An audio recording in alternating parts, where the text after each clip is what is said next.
Hey YouTube, it's David. I want to talk to you about an upgrade on the bow electronics. I'm really excited about it. I know a lot of people have done this. There's a lot of videos out there, but I kind of want to share you some secrets that I did that I think are unique that others have not done, and that's how I set up mine. But I've got a great story about customer service that you need to know about. So I did a lot of research on the internet looking at different types of bow mounts, and I was adamant that I wanted to go with the BoatEFX, mainly because of the color schemes that they offer with their package and the stability. You can just see this thing.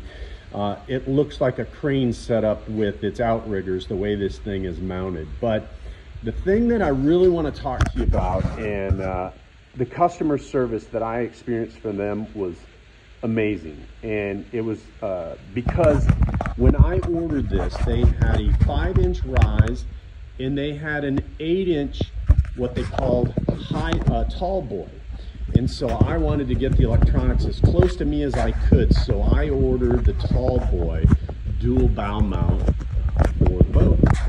But the problem was, what I didn't read in the fine print was that it only came in an 18-inch width.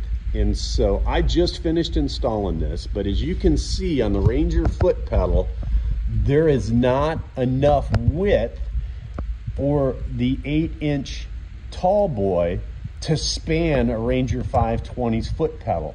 And it even flares out a little bit up here. And so I contacted BoatEFX and went direct with Jessica and was explaining my dilemma. And she says, oh, we don't make the tall boy in that 24-inch width. We only make it in the 5-inch. But then she said, we possibly could do it in a 24-inch. We just never have done it. And so I said, I'd love to be part of your research and development. If you want to do it, I would love to be the first one. So what you're seeing here is a first of its kind. It's made by BoatEFX. It is the 24-inch width that gives the 8-inch tall high boy. And I'm telling you what, it is rock solid. It is gorgeous. I've even got the tie-down covers that they offer as an accessory.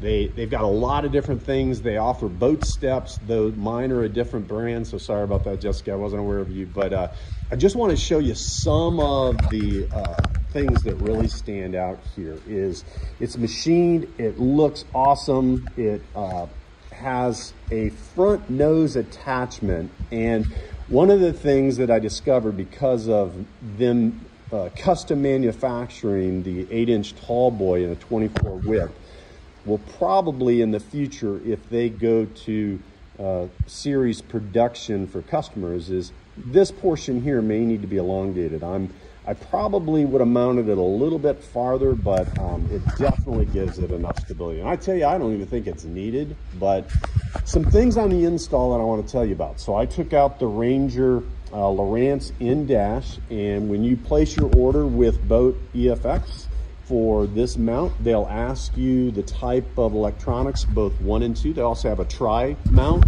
2 side by side and 1 farther up. But it's because I have a Garmin, went with the new LV34 transducer with the LiveScope. This is the one that came with the boat from Ranger, the Lowrance. And the reason it's important when you contact them of which either type of electronics, whether it be Garmin, Lowrance, or Humminbird, is the circle striated adjustment that's got sawtooth configuration to it to adjust your view of angle on the unit. Is each one of those are slightly different, and so when you unpack it, you'll need to make sure that you marry the correct post or brackets, if you will, to those that fit your individual style unit. If you run into Garmin's, you need to let BoatEFX know that. So on the inside of these brackets, you're not using the factory brackets. That's what's beautiful about this. They're fully adjustable for width, and you can move them forward and back a little bit. It gives you a little bit of ability there. But here's the thing that I love about BoatEFX making this custom for me, is I continue now to be able to use the tool caddy that comes with it. I don't use it a lot, but with the 5-inch, there was no way I was going to be able to grab my scissors or pliers up front.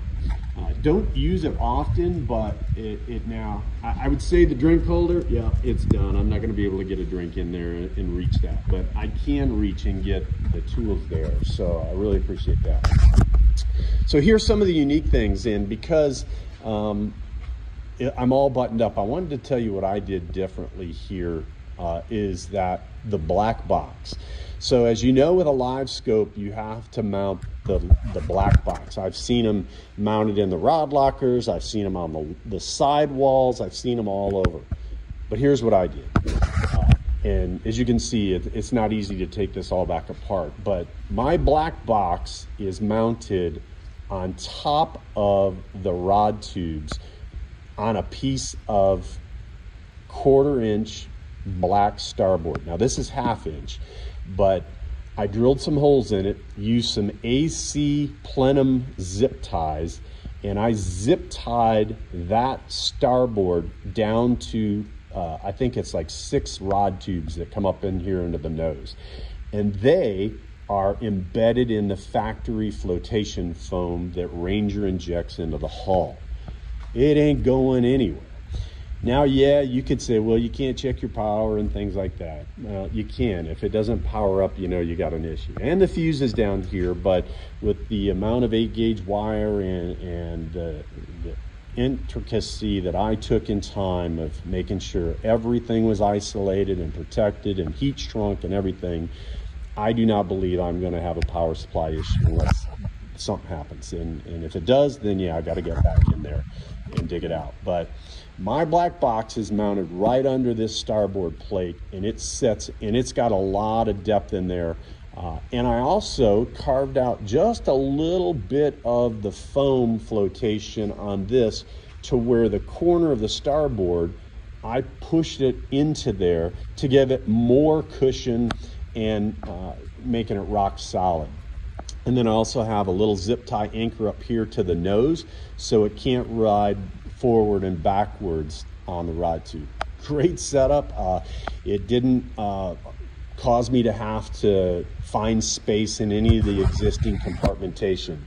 And I dare say if I ever want to go with a second mount LV24 to simultaneously have, you know, forward looking and the perspective view, I do believe that I could put a second box. There's that much room in the nose that I could put a second box up here if I chose to. And I almost did, but I stayed with this. The second thing I did is when I took the Ranger bow mount plate out, this one was cut for a Lowrance.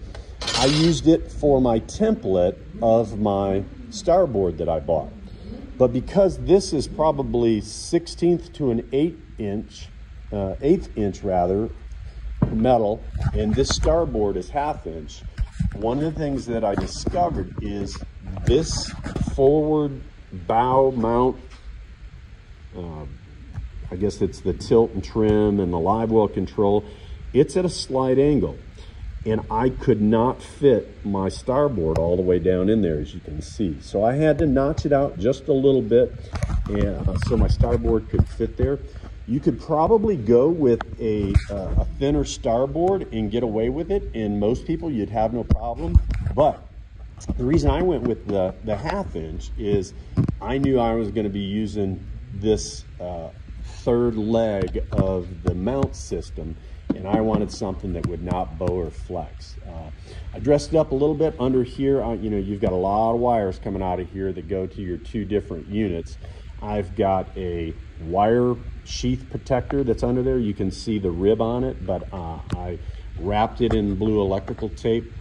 Put the clamshell hole out of there. It was a little tough getting that down there, but I was successful to do it. And like I said, if this was a little bit longer, but again, we weren't thinking about that when we custom designed the 24-inch width with the 8-inch.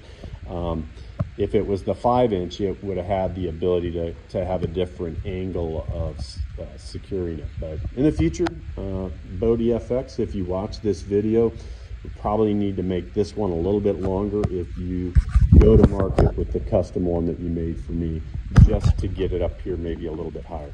If I had the distance and the ability, I probably would have anchored it high on the starboard and have it go through the starboard and into the fiberglass lip that exists in here. And that would give me really good when you stick a wave and different things like that to give you more. But I mean, you see everybody that mounts one of these, it's rock solid. It is, man. There is no give to this thing whatsoever.